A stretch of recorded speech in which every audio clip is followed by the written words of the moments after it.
Well, it's Friday, best day of the week as always, and we are here for the Morning Pitt Mailbag, which is what we do every Friday. Glad to be here. I'm Chris Peak from Panther-Lair.com. Of course, you know the website, Panther-Lair.com, and you know what we do here on Fridays with the Morning Pit on YouTube.com/Panther-Lair.com. After 4 days, Monday through Thursday, of me just talking about whatever happens to be on my mind or whatever news is out there, we turn the tables to, we turn the microphone over to you and let you sort of decide the topics and plan out the show by asking questions for the Morning Pit Mailbag. We got a lot of great questions this week. We had some left over from last week. And so we're going to start with those. We'll wrap up those questions. We'll dive into some questions this week. There's some good ones. I hope we get to them all. The best way to make sure we get to them all is for me to stop talking about it and we just go for it. It's a Morning Pit Mailbag right here on YouTube.com/Panther-Lair.com.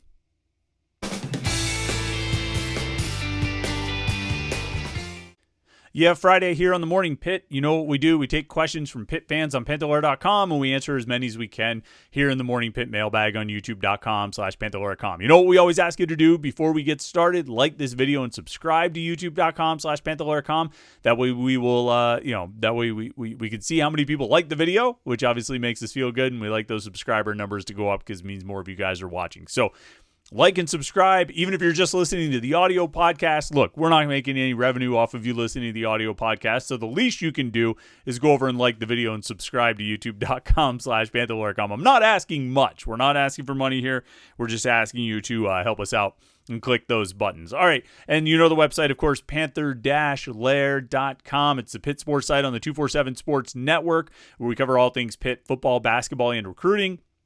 And we have message boards where Pitt fans hang out all day, every day, talking about Pitt sports. If you're looking for the best online Pitt fan community, this is the place to find it, Panther-Lair.com. And that's where we get all these questions every week, usually around Tuesday or so. We put up a post. We say, hey, let's get some questions for the mailbag. And people come through and ask lots of great questions. So let's do that right now. Got a couple questions left over from last week. And so we'll start with Potter County native, who says, who will surprise Pitt the most on offense and defense? And a bonus question, are we going back in the place-kicking game to the year of Scarton supplanting Sauls as a freshman? We've been spoiled most years lately with Chris Blewett, Alex Kessman, and Ben Sauls. Been a big strength. All right, surprises on both sides of the ball. I'll start with defense. I think one of the transfer defensive ends will be a pleasant surprise, whether it's Blaine Spires, Joey Zielinski, or Jaden Moore. I think Moore might have the highest ceiling and the most potential. He's the youngest out of the three transfers, so maybe that plays into the potential, ceiling, all that kind of talk. But I think he's got a chance to be pretty good. I think Spires impressed the coaches a decent amount, although he was banged up some. And Zielinski's an interesting guy as well. But I think there'll be a pleasant surprise there. I think somebody will have a breakout year at defensive end for Pitt this season. And on offense, who's going to surprise? I don't know. I feel like we have a real sense of who these guys are. I mean, maybe you get a big surprise at quarterback, but we've talked enough about the quarterback situation that it shouldn't be a surprise if there's a surprise. Malachi Thomas, maybe Malachi Thomas had a bad enough spring game that it will be a surprise if he plays really well in the season. I think Malachi Thomas could be a pretty good player at tight end. I think he had a rough spring game, dropped a couple passes, and now he's going to have a reputation for having, inconsistent hands and having trouble catching the ball. That's going to be his reputation heading into the season because he had a rough spring game, and unfortunately, anybody who's prone to talking about how the second team tight ends' hands are, they were watching that spring game, and so they're going to have an opinion on it. But I think he could surprise and have a good year, catch some passes, maybe score a few touchdowns. Maybe one of the wide receivers, maybe Blue Hicks, or maybe one of the freshmen could be a surprise. I don't know. I mean, there will always be surprises, but I sort of feel like, I feel like we have a sense of who these guys are on offense. It'll be a surprise. What we don't know is how well they'll play, and how it'll all come together and whether Eli Holstein will stay healthy and if they protect him well. But I think we kind of know who Pitt's players are. We have a sense of their skill sets, and we have a sense of their ceilings and kind of what they can do. So I think it's a little bit tougher to pick a surprise player on offense. But maybe I'll pick Malachi Thomas. I think he might have a breakout year this year. And then as far as the kicking game, I don't know what to make of that. It's not like there were a lot of rave reviews of James London, the transfer who came in this offseason from Murray State or someplace. He didn't. They didn't exactly talk him up at spring camp, and I think he missed the field goal in the spring game as well. You're right, Pitt has been spoiled with some really good, borderline great kickers in recent years, but this year sort of feels maybe it'll be a step back. James London kicked some big kicks, some long kicks at Murray State, but I don't know if he was necessarily consistent. Ben Sauls could make some long kicks, and Kessman could as well, and blew it. And what those guys really developed that made them great was the consistency. James London is going to have to develop that consistency for Pitt this season. So does it feel right now on May 2nd like they might be taking a step back in the kicking game? Yeah, it does. But there's a lot of time for London to work on it and get comfortable in his new surroundings. Mogul Buster says, Chris, the portal is cutthroat. 247, On3, ESPN, Scout, Rivals, so many changes with podcasters jumping ship one to another. How do you keep your team intact? If Jim Hammett gets a sweet offer with a Deion Sanders-like podcaster, how do you keep him? Do you have a plan or a number to keep him on board? I ask because I want Pitt to be relevant. If we can't keep our core, what is next? Do you have a PRP fund, podcaster retention plan? I already funded the Rivals plan and now the 247 plan. If you don't report from an ACC championship or NCAA tourney, should we keep funding the PRP? I like that question. I will say this. When we made the move to come over to 247, back when I first agreed to it and decided this was the move that I was going to make, the first people I talked to about it, after making the decision outside of my family, the first people I talked to about it were Jim Hammett, Matt Steinbrink, Houston Wilson, Steven Gertz, our guys, our staff. And, and it was a very clear message. Look, guys, the site's moving. I'm moving. I want you to come with me. You know what I mean? I want you to come with me. I want you to come and be a part of this. We've done some great things and I think built something pretty special at Panther-Lair.com. I want you to come and help keep building it. And, I'm remarkably fortunate that all those guys were willing to do it. That they all said, yeah, okay, let's go. And, I think it's been a lot of fun so far through the first 2 months. I think it's been pretty great, and I look forward to what it's becoming. But keep bringing Jim with us, bringing Matt, bringing Houston, bringing Steve. It was important. That was the top priority, and thankfully they all came along. Jay Lazinger says, you need to go back to your Father's Day vacation so we can have the commit-a-get-in again. Just kidding. Actual question, is this potentially the best quarterback room since 2004 with Tyler Palko and Joe Flacco? I'm also cheating, including Darryl Strong, even though he played in the NFL at tight end. Yeah, he played at Pitt at tight end, too. I don't know if he ever actually played quarterback at Pitt. I think he threw a pass on a trick play, but he was always a tight end at Pitt, after maybe his first training camp or something like that. So this question was obviously asked before Julian Duggar went into the transfer portal, probably a couple days before that news came out. And yeah, I was pretty bullish on this quarterback room with Duggar, with Eli Holstein, Julian Duggar, and Mason Heinchel. Even though there's a remarkably low amount of experience there for Duggar and Heinchel, I really felt like there was a lot of potential to be really good, with this quarterback room.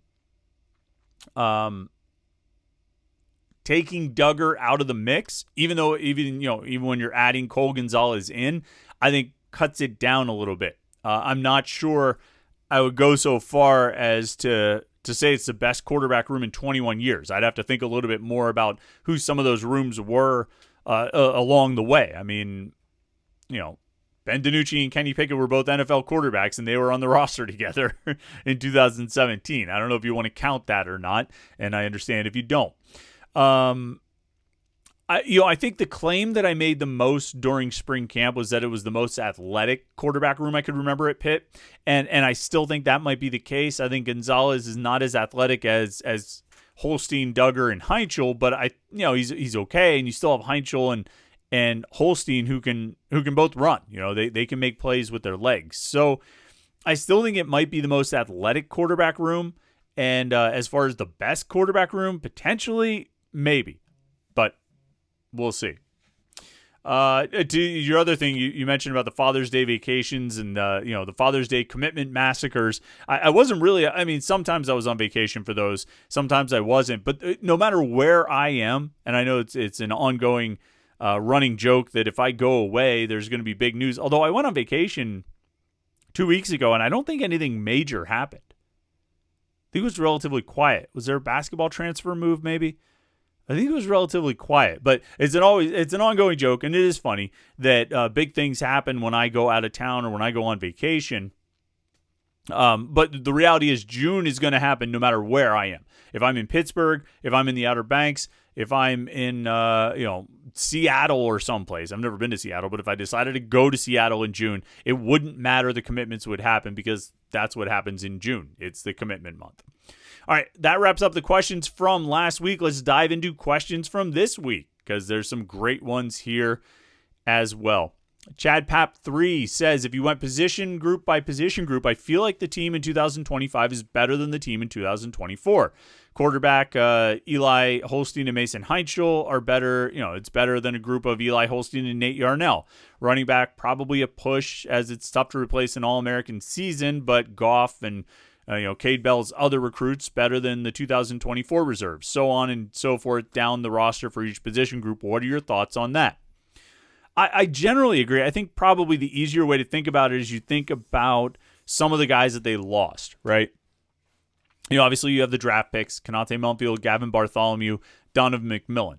So, wide receiver, tight end, safety. Are those spots better, right? Like I think what you really have to think about is like, if you're going to compare roster to roster, position group by position group, you have to think about the best players that they lost and then, think about how they replace them and if they're better now than they were with those guys. And so I'm really bullish on the safeties. I think the safeties are going to be really good. I think Cruz Brookins is going to be really good. I think Kavir Baines-Marquez was a good addition. I think Jesse Anderson's ready to break out, in addition to Javon McIntyre coming back. But are they going to be better than they were with Donovan McMillan? Right now, it's tough to say yes. By the third game of the season or the 12th game of the season, we might say definitively, yes, they'll be better. Tight end. Are they going to be better with Jake Overman and Malachi Thomas and Justin Holmes than they were with Gavin Bartholomew, Jake Overman, and Malachi Thomas? It's hard for me to say that. You're basically talking about the same two players, Overman and Thomas, last year with Bartholomew, this year with Holmes. And we can talk about Bartholomew's usage and production and whether it was good enough and this, that, and the other thing. But I think Gavin Bartholomew's a better player than Justin Holmes. So I'm not sure I would say that was, that group is better now than it was a year ago. Wide receiver, where you lose Konate Mumpfield, maybe Blue Hicks could replace that. Maybe Deuce Spann adds an extra element that they didn't have in terms of his size. Maybe some of these freshmen get out and play. But it's tough for me to say, that the wide receiver group is better this year than it was last year. Now, we might change our opinion on that by midseason or the end of the season if Kenny Johnson lives up to his potential. Kenny Johnson could tip that equation by himself, even though he was on the team last year and he's on the team again this year. If he takes steps forward and has the breakout season that he should have, it could be better. It could improve the room overall. The quarterback position should be better. Eli Holstein's a year older. Mason Heinschel looks really good. Nate Yarnell had experience, but Heinschel has talent, right? Has more talent, I would think. The offensive line overall should be a better situation, even though they lost an NFL draft pick. I think they've upgraded, as we've talked about a lot of times. I think they upgraded the starting lineup, and I think they upgraded the depth, and that combination should make them better for 2025. Just the overall group should be better. I do think their defensive ends are better than they were a year ago. I think the transfers they brought in are better than the transfers they brought in last year. They lost Sincere Edwards to the portal, but I like the guys they brought in. I think the defensive tackles will be better, even though it's largely the same group of guys minus Nakai Johnson and Elliott Donald.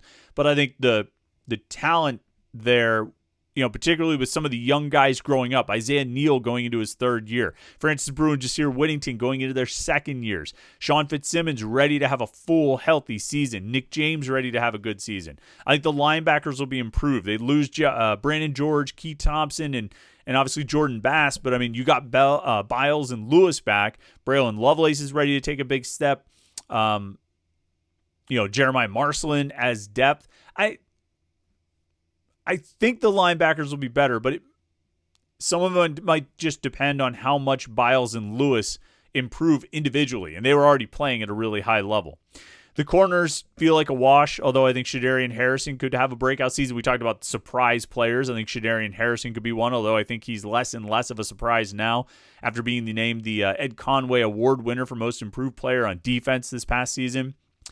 And safeties we already talked about. So overall, I would probably agree that I think the team looks better, in 2025 than it was in 2024 going into the season. I think there's positions that we'll feel differently about by midseason or by the end of the season. Some of them will probably feel better about than we do right now.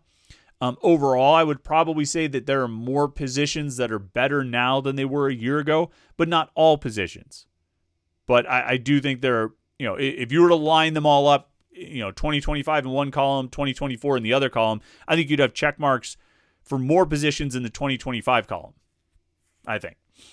Parkview Prince, I like this question. Fun twist on a classic. He says, let's say a decade or so from now, the Steelers in the city of Pittsburgh inexplicably decide to tear down Acrisure Stadium. Could Highmark Stadium serve as a fun new landing spot for Pitt home games? With some upgrades, capacity could maybe get up to a more manageable number, and the backdrop of the city and river would instantly be iconic on a national scale.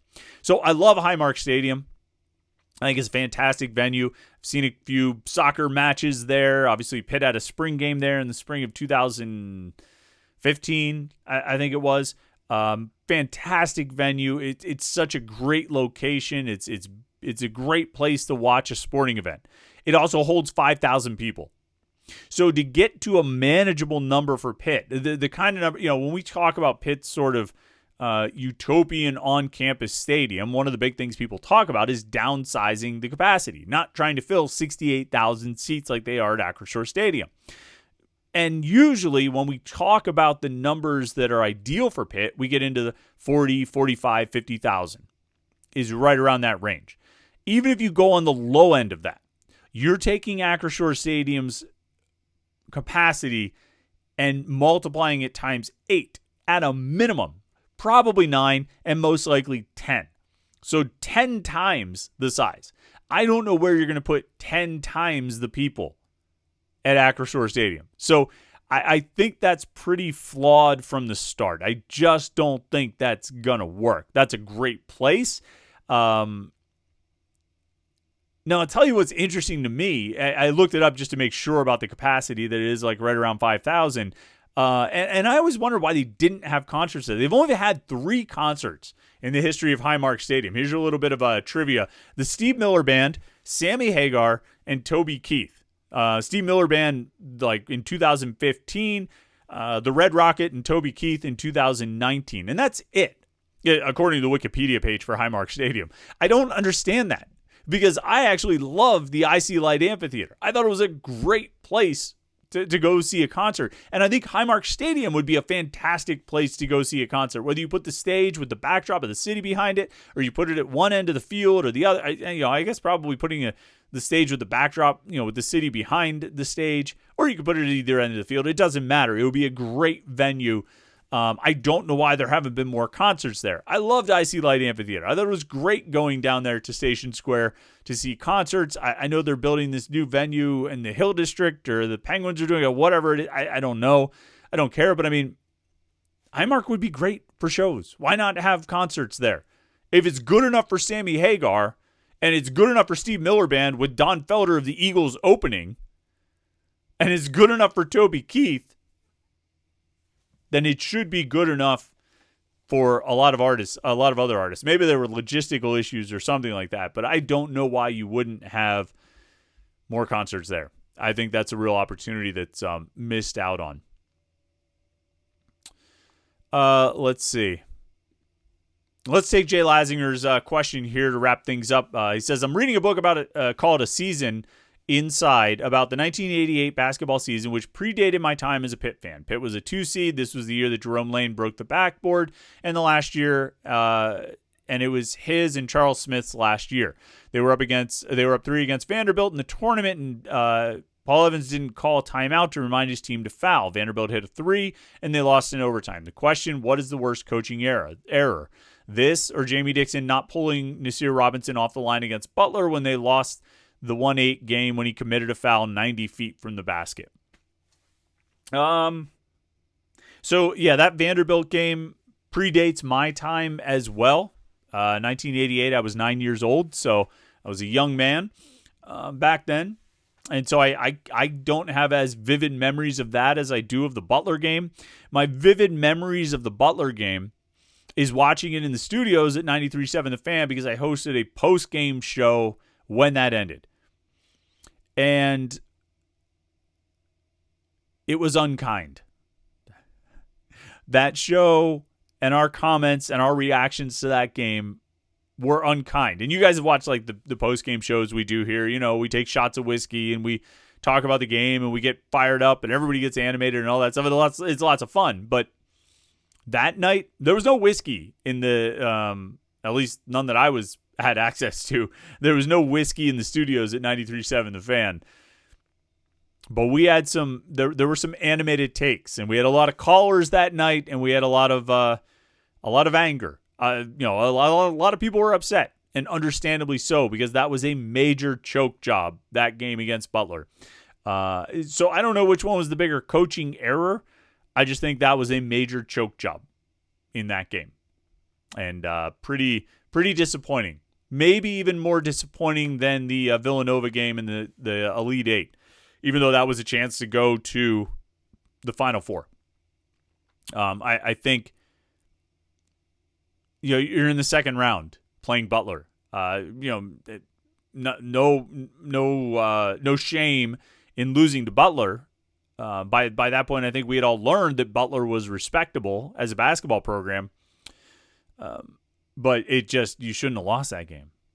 Villanova, you lost to Villanova. You lost to a team that you compete with, that beat you, and you're in the Elite Eight. You were that far. You had made it that far, so you're going to have tough games, and sometimes you're going to come out on the wrong end. But Butler, man, that was just a choke job.